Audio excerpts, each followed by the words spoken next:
Senator Marco Rubio presented information on Monday concerning the Pentagon's working report on unidentified flying objects, UFOs, stating that there's stuff flying over our military installations and we don't have any idea what they are.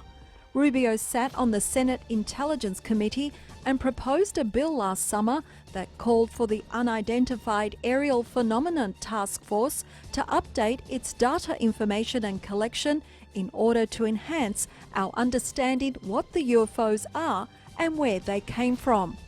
The mammoth coronavirus relief package, endorsed by former President Donald Trump, sparked a countdown to a deadline by which the Director of National Intelligence and the Secretary of Defense must deliver to lawmakers a report on what is known about UFOs and whether they present any potential threat.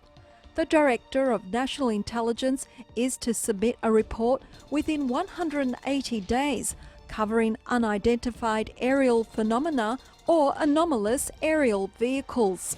Speaking at Washington, D.C., Ronald Reagan International Airport, Rubio said, "Maybe it's got a logical explanation to it, but people want to know. I want to know what it is." Rubio said he had been informed that stuff has been flying over the top of our military installations, but they are uncertain of what's flying over the top of it and who is operating it. The Pentagon formed a task force in August 2020 to probe the UFO sightings. The Unidentified Aerial Phenomena Task Force was set to release the report about UFOs on June 1st, but Rubio told Fox Business that he does not believe it will transpire. Rubio said, "Well, first, I'm not sure they're going to come in on time, to be honest with you, because they miss a lot of deadlines in government on these sorts of things, but we'll get a report at some point. And my thing is very simple. We don't know what that stuff is that's flying over the top of our installations. Let's find out."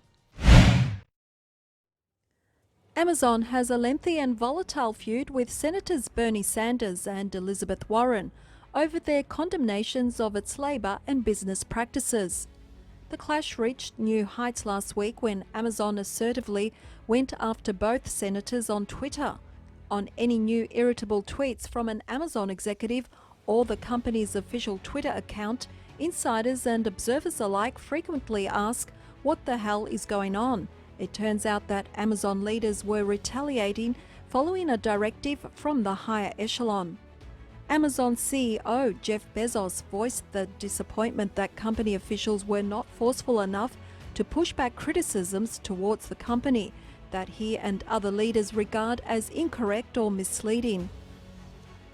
The timing was probably unintentional. Bezos and other Amazon leaders are edgy as the company is facing the largest union election in its history at its Bessemer, Alabama warehouse.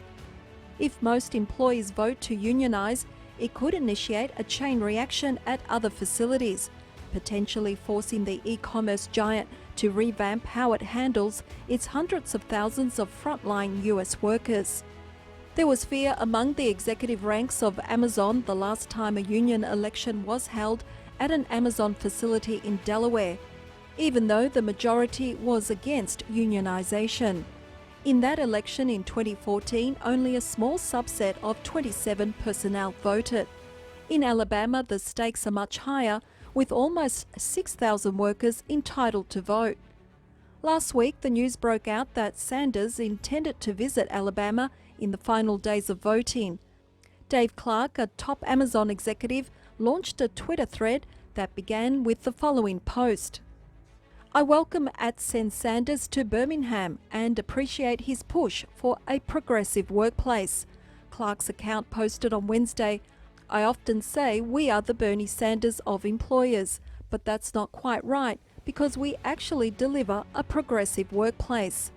A few hours later, the official Amazon News Media Relations Twitter account, with more than 170,000 followers, retorted against House Representative Mark Pocan. He had questioned Clark's progressive workplace claim by referring to reports of Amazon's workplace being so challenging that employees have to urinate in water bottles. Amazon warehouse workers said it is uncommon to hear warehouse employees rather than a delivery driver urinating in bottles at work. However, it is not unusual for workers to take extra measures, such as controlling how much they drink to lessen their need to use the bathroom, for fear of preceding their production quotas or getting reprimanded by supervisors for time off task, as Amazon labels it. Inside Amazon, rank-and-file employees were also puzzled by the company's Twitter approach. Suspicious activity on @Amazon News Twitter account was the title of one internal support ticket filed by an Amazon security engineer last week. Over the past 2 days, there have been 2 threads by @Amazon News in response to comments made by US government officials that have received considerable attention. Seemingly, the tweets in question do not tally the usual content posted by this account.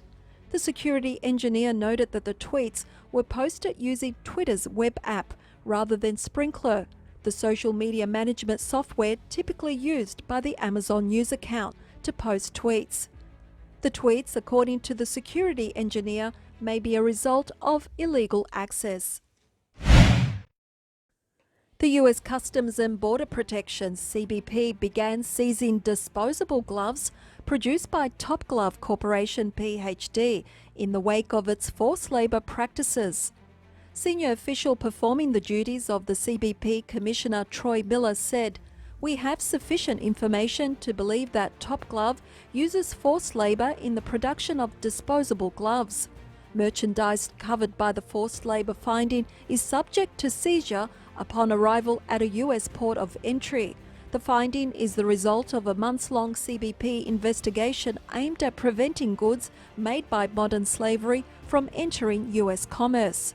John Leonard, CBP Acting Executive Assistant Commissioner for Trade, said CBP has taken steps to ensure that this targeted enforcement action against Top Glove will not have a significant impact on total US imports of disposable gloves.